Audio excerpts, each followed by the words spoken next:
In any investigation, whether it's criminal nature or counterintelligence, it is absolutely essential to develop human sources of information.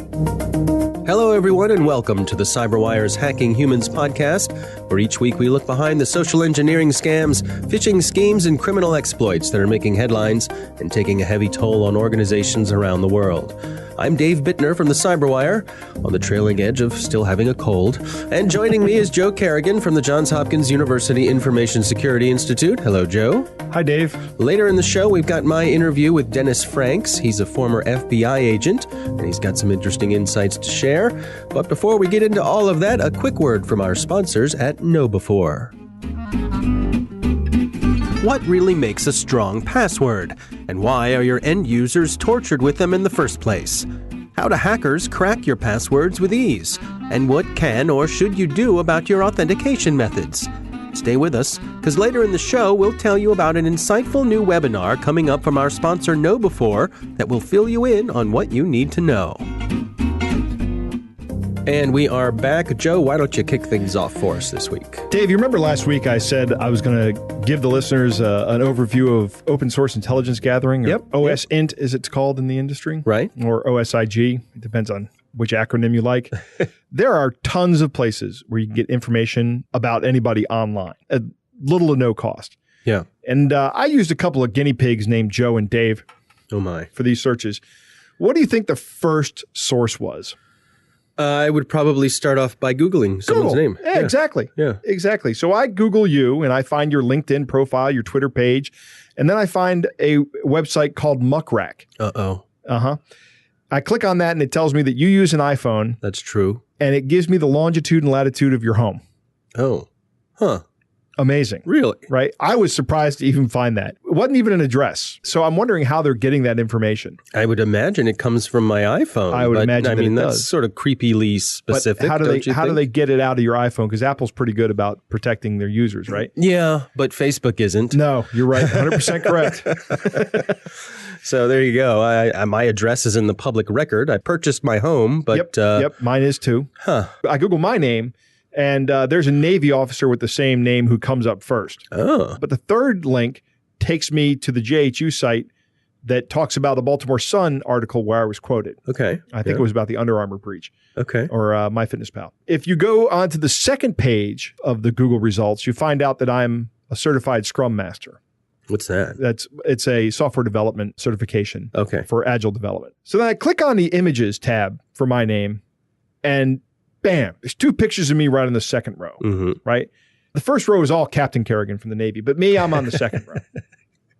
Captain Kerrigan. I like that. It sounds like a Saturday morning cartoon or something. Yeah, but all right, go ahead. I right-click on one of the photos of me, and I select, because I'm using Chrome, I select Search Google for Image, and a bunch of information comes up. And this leads me on to my next topic, which is reverse image search. Okay. All right. This is a lot of fun. I reverse image search for Twitter photo, and the best guess that Google comes up with, it says Dave Bittner. Yeah. So I put your photo into it, and it comes up Dave Bittner, and it says, here's another picture of Dave Bittner, and I find out that you're a member of the Rotarians. That is true. Right. So it's amazing that how much information I can find just by reverse searching your image. Now, when I do a reverse image search of my Twitter image for @JTKerrigan, the best guess that comes up is gentleman. Now, I find that a little bit ironic. Well, I think that's true. You're a gentleman, but you're not the gentleman, but all right. I'm doing some very ungentlemanly things. That's true. On this, does a gentleman do reverse image searches on his friends? I don't know. All right. Proceed. I click on similar images, and it's a lot of old white guys come up, and some of them look pretty crazy. Boy, the truth hurts, doesn't it, Joe? Yeah, it does. It really does. So it wasn't all that productive for me, but there's a lot of links to my tweets. There's a link to an article where I was quoted in a Wall Street Journal, and then it shows Peter Kilpie's Twitter page. Oh, yeah, our executive producer. Your executive producer. So that's interesting. It somehow knows that I'm associated with Peter Kilpie. Right. Interesting. So after Googling, I wanted to go to some social media, but I couldn't use you and me because we're connected on all platforms of social media. So I picked a random friend. It wasn't really that random. Okay. But then I went through their friends, and I picked at random one of their friends, and we only had one contact in common. Yeah. That was our first friend. And then From that person's list of friends, I picked another friend. Okay. Right. So this is somebody who's far away from me. Right. As far away as I wanted to get in this exercise. Okay. And here's what I found out about that person just by looking at their profile while being logged into Facebook. First off, I was surprised by the number of people that I could not send friend requests to, which is great. It was about 10% of the people would not let me send them friend requests. And that's because I wasn't a friend or a friend of a friend. There's a security setting in Facebook that says only allow certain kinds of people to send me friend requests. Yeah, so people are up on that. They're properly setting those settings to protect themselves. And it was a lot more difficult than I anticipated, actually finding somebody who had a pretty open Facebook profile. I found a lot of them that were locked down. And I was very pleased to see that. But this particular person did not have their Facebook profile locked down. Okay. I learned what school that person currently attends. Okay. Right? And what their major is at that school. They're a college student. Yeah. Not only that, but I learned the high school they attended. So if I know the high school, then I know their high school mascot. You ever been asked what your high school mascot is, Dave? No. Nope. Not on a security form for a web account recovery or anything? No, I don't think that one's come up, but I could certainly see it being one. I mean, that makes sense. I get it frequently. Is that right? Yep. Okay. Yep. I lie. I use something else, and it's not Panthers. So if you're trying to hack my account, don't enter Panthers, enter something else and guess at it. Because I knew what high school they attended, there's a link on their Facebook profile to the high school's Facebook page. Then I had the address of the high school. So I had the general idea of where they were, right? And then I did a quick search on the area on this person's last name and found this person's parents. What I believe is this person's parents. I didn't go any further in this. I didn't call anybody. I didn't want to freak anybody out. And if you're listening, you're going, hey, this sounds kind of creepy. I don't even remember the name of the first friend that I clicked on to get to the second friend, let alone the name of the second friend. I didn't keep any of this information. It was all just temporal. Right. I was just doing these searches. But the interesting part was when I found this person's mother, the mother's aliases were in there, including the mother's maiden name. Now, that's a very common account reset question right there. Sure. Is what's your mother's maiden name? Interesting. It was an astounding amount of information about somebody I didn't know that was just readily available. And it's out there. So how do you protect yourself against this? You lock down your social media accounts. You say, if you're not my friend, you can't see anything. And that's pretty easy to do on Facebook. And other social media accounts should have settings. You might have to go in and frequently update it. I don't know, because sometimes these people will change the settings and you'll have to go back in and reset them. But you should do a security review periodically on your Facebook page. Yeah, it was a good idea. And I think it's fairly routine these days. I know I've certainly gotten in the habit of just doing a quick checking out of people if I'm engaging in a business relationship or something, someone, it's just so easy to Google someone. I don't think there's anything wrong to want to know as much as possible about someone before you talk to them. There's nothing wrong with wanting to build rapport. And by building rapport, you can say, oh, I understand you're a graduate of the University of Maryland. So I guess my point is you don't have to be up to no good to use these tools. But the point you're making is that if you are up to no good, right, it's really easy to use these tools. And, 10 minutes, you've got a tremendous amount of information on anybody. Yeah, it was a little more than 10 minutes, but it wasn't much more than 10 minutes. Yeah. It was remarkable how quickly I amassed this dossier of this person. I can absolutely envision a social engineering attack that begins with, this is so-and-so from high school, and I need your help with something. Or calling the person's parents and saying, I went to high school with your son. That's going to put their guard down. Absolutely. Yeah. And mentioning the name of the mascot. Correct. Right. Yeah. All right. Well, it's interesting. I think you're right. It's a good idea to go in and check those settings. Better safe than sorry. My main point is that you shouldn't trust somebody who calls you claiming to be somebody just because they have information that you think, who would know that about me? Well, it looks like a lot of people can know a lot of information about just about everybody. Yeah. Yeah. All right. Well, my story this week, it has to do with doubting yourself, Joe. Have you ever had a situation where something happens and only later do you look back on it and think to yourself, wait a minute, was I scammed? I think I have had that situation. Yeah. I tend to doubt myself more in the moment. Yeah. I'm a trusting person. And so, I certainly used to be more than I am now. So I'm driving home one day. I had some business to do in Baltimore. And so I'm driving down Route 95. This is probably a decade ago. And my car just dies. Engine shuts off. Okay. So I drift over to the shoulder of the road and pull off in a position where I feel safe. So that's good. Car won't start. It's just dead. Huh. So here I am standing on the side of 95 and call a tow truck. Tow truck driver comes and seems like a nice enough gentleman. We chat a little bit, tell him where I want to take the car to, the garage I want to do the service. So he loads the car up onto the tow truck. He's got one of those platform tow trucks. The old Jerdans. Where they just pull the car up onto a platform. Yep. So I go up and sit in the front of the tow truck with the driver, and as we're on our way to the garage together. And we start chatting, and on our way to the garage, he says to me, this is my last pickup of the day. I say, oh, well, that's interesting. How come? He says, well, my wife is in the hospital, actually. She's giving birth to our daughter. I just got word from her that she went into labor, and she's giving birth to our daughter right now. So as soon as I drop off you and your car, I'm going to go, to take the truck back, and I'm going right to the hospital to welcome my daughter into this world. And I said, well, that's wonderful. That's really wonderful. So we get to where we're going, we get to the garage. He drops the car off. I thank him very much, and I give him a big, big tip. And I say, thank you so much. Good luck with the birth of your daughter. Have a great day. Here's a big, big tip. I don't say here's a big, big tip, but I'm thinking to myself, here's a big, big tip for a guy who's about to just have his first child come into the world. It's more than you would have given, right? Way more than I would have given, yeah. Okay. Yeah, and I'm generally a generous tipper, but this was a very generous tip. So I finished my business with this gentleman, feeling good about him, feeling good about myself. Life goes on, car gets fixed.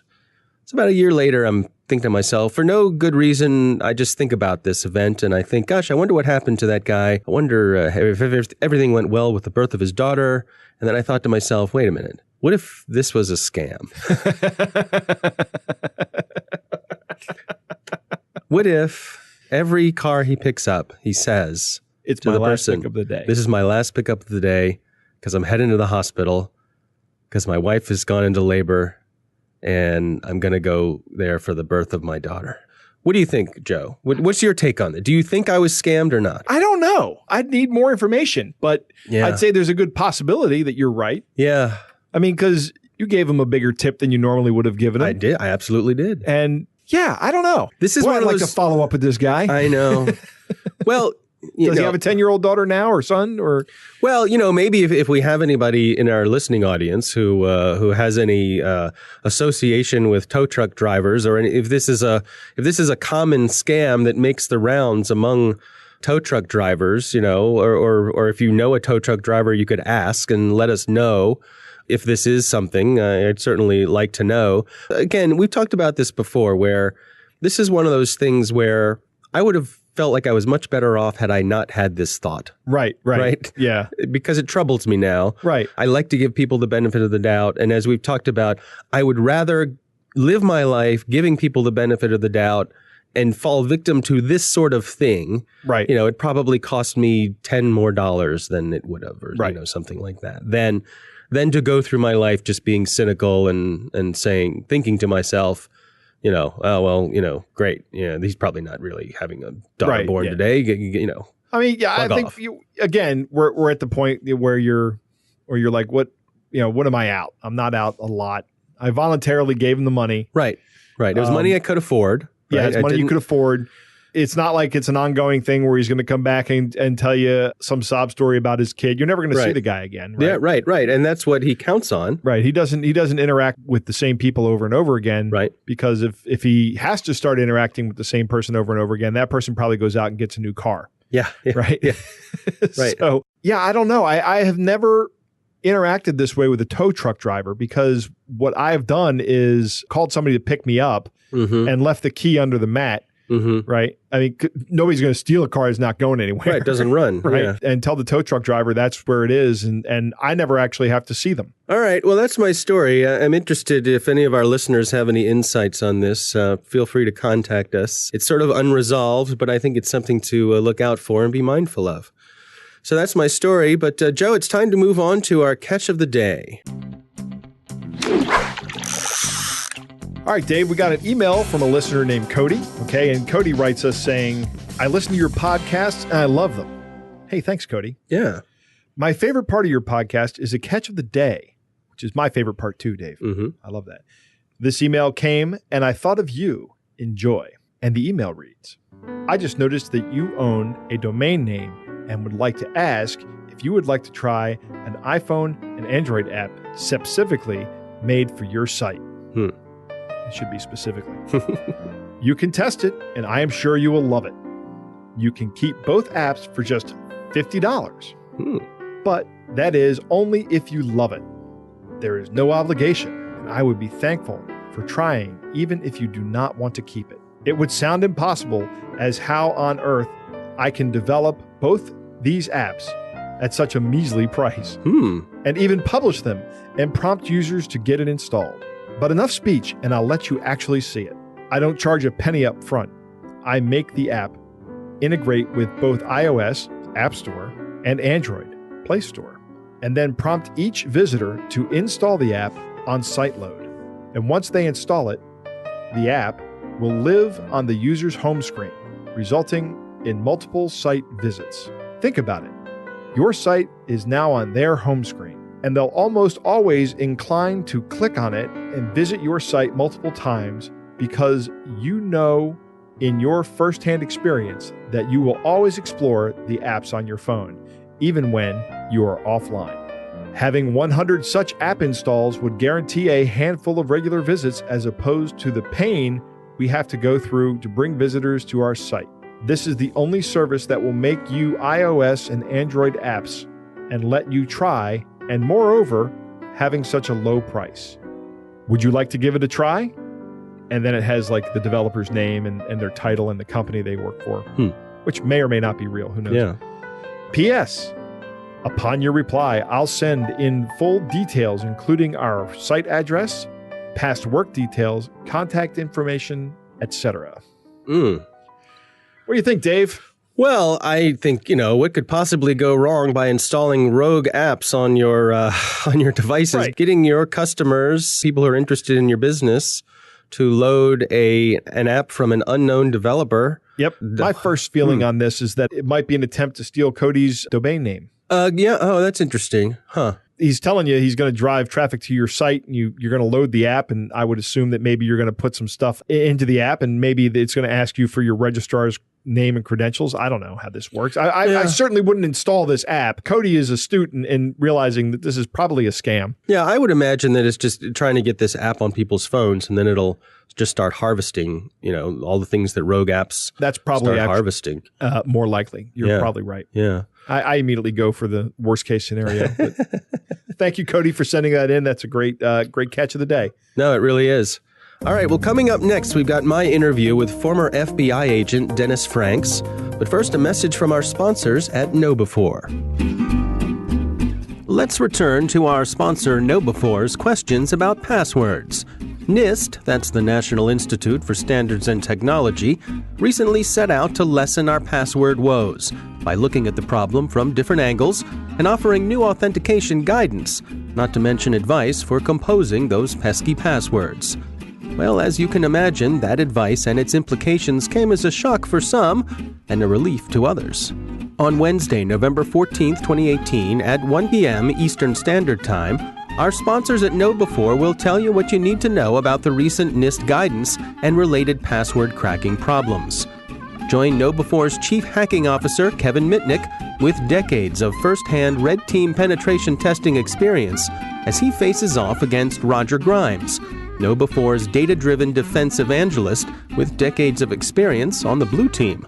They'll give you an in-the-trenches view of authentication hacking, help you understand the effectiveness of passwords, share perspectives on various password management guidelines, and offer advice on building stronger authentication systems employing multiple factors. The referee will be Perry Carpenter, KnowBe4's Chief Evangelist and Strategy Officer.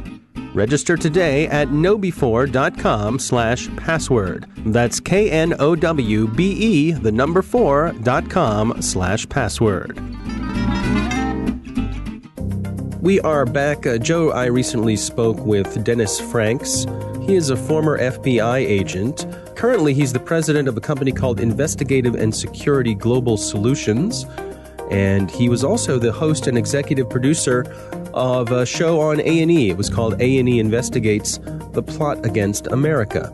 So here's my conversation with Dennis Franks. In any investigation, whether it's criminal nature or counterintelligence, it is absolutely essential to develop human sources of information. I think it's pretty well known that there was a period of time in which I think that intelligence and counterintelligence operations started relying too much on other sources of information, whether it's through satellites, communications, other communications and things of that nature, and didn't pay as much attention to human sources. But there's certainly been a realization that use of human sources is absolutely essential. In my career as an FBI agent, we were required to develop sources. They were known as informants or cooperating witnesses or assets. The terminology depends on the particular area you're working, and it has changed to some extent over the years, but we were evaluated on the ability to develop sources and utilize them to make cases, essentially. And there were even squads and groups dedicated solely to source development, whether it was in the drug trafficking area or other areas. Now, can you share what were some of the methods that you used when dealing with these sorts of folks? Were there standard ways that you would manipulate them or get them to do the things you needed them to do? It really depended on the circumstances. There were sources who would cooperate for various reasons. It could vary anything from just a good citizen who wanted to help to somebody who kind of had this cop wannabe attitude. It could be those who were in it for gain. Maybe they thought that they could make some money doing it. There were a number of them, and probably the vast majority, at least in the criminal investigative arena, who would cooperate to reduce their possible sentences from their criminal activity. They had been arrested or were possibly going to be arrested, so they would cooperate to reduce their sentences. And the way you dealt with the source would depend on those circumstances. The ones who were of a criminal nature, the cartel leaders, those involved in organized criminal activity, you tended to be a little more heavy-handed with them or a little more direct with them, whereas there may be someone who is reporting on white-collar criminal activity, who's just a citizen who wants to do the right thing, and you deal with that person a little differently. Now, I'll say this, the intent and the methods used were generally geared toward getting the person to cooperate, gaining their trust and confidence. So when I use the word heavy-handed, I don't mean that you were necessarily rough with them, but your position, your attitude would be a little different when you're dealing with a drug cartel leader or a member of the organization versus someone who's witnessed some fraudulent activity and just wants to report it. In terms of some of the things we're seeing today in the news, things like bots, fake news, fake groups, some of these Russian information ops, those sorts of things. What is your take on that? It's astounding to begin with, the extent to which the Russian intelligence operations have utilized this. It's astounding the extent to which they've been successful. And it's astounding that the extent to which it's still going on, evidently. As of August 2018, it's still working. There's evidence in the news that it's ongoing, it's widespread, and it's still causing, in some cases, groups to go protest when the organizers of the protest are operating these bots at the behest of Russian intelligence.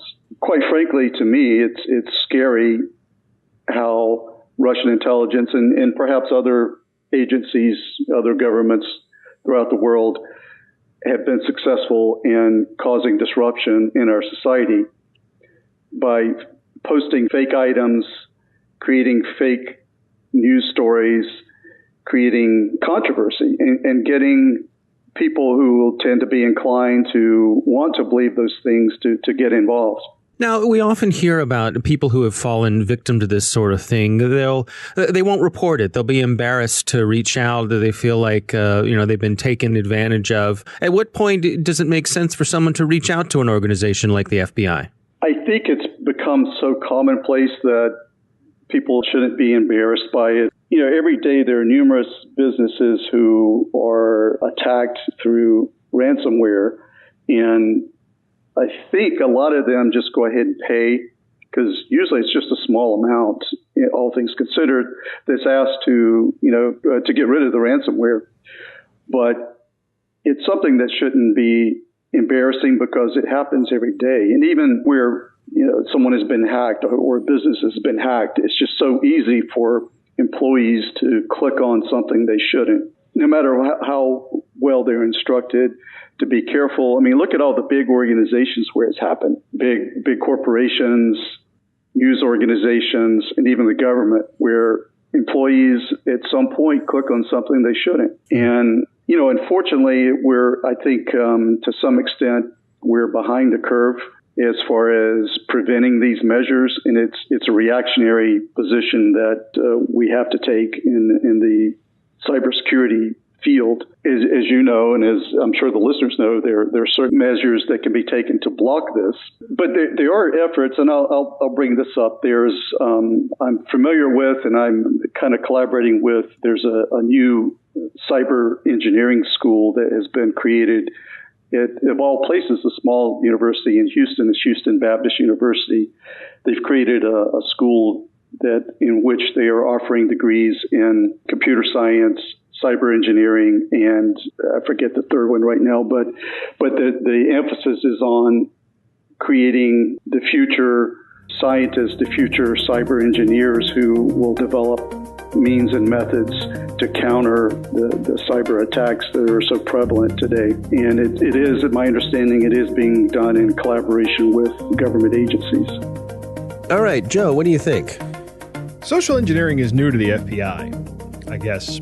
It's not really new techniques. We've talked about that numerous times. Yeah. But now it's risen to the level where the only law enforcement agency that can answer these kind of things is a national level law enforcement agency. If you got scammed 30 years ago, that would not rise to an FBI level. It would be a local issue, and they wouldn't be involved. I kind of found it interesting on how he develops informants. Everybody that becomes an informant has their own reason to do so. I guess they're going to go after whatever they think is that person's motivation and feed that motivation. Like he said, there were some people who are like wannabe cops. If they want to exploit that resource, then they're going to say, oh man, maybe you should get into law enforcement. Yeah, tell me more. And finally, on an OPSEC note, he said that he got some suspicious LinkedIn connections. I'm very suspicious of LinkedIn connections. I get a lot of them from time to time. I actually called somebody into my office the other day and said, do you know this person? Because they are sending me a LinkedIn request and I've never met them. And he tells me something that I'm like, well, I don't think I want to answer that link. I'm just going to ignore this request. Yeah. So yeah, I have ignored LinkedIn requests. So I've checked on people and said, hey, is this a real person? And actually, I'm kind of glad I do that from time to time. Yeah, it's hard to know sometimes. For you and I, hosting podcasts and things, there are lots of people who reach out who are listeners and fans of the show. Right, I get those from time to time. And you have to figure out how you're going to dial that in. Yeah, it's rough. I hope I haven't ignored any requests from listeners. That's our show. Thanks for listening. And of course, thanks to KnowBe4 for sponsoring our podcast. And don't forget to register for their Password webinar on November 14th with Kevin Mitnick, Roger Grimes, and Perry Carpenter. Visit knowbe4.com/password. That's KNOBE4.com/password to reserve your spot today. Thanks to the Johns Hopkins University Information Security Institute for their participation. You can learn more about them at isi.jhu.edu. The Hacking Humans podcast is proudly produced in Maryland at the startup studios of Data Tribe, where they're co-building the next generation of cybersecurity teams and technologies. Our coordinating producer is Jennifer Iben. Our editor is John Petrick. Technical editor is Chris Russell. Executive editor is Peter Kilpie. I'm Dave Bittner. And I'm Joe Kerrigan. Thanks for listening.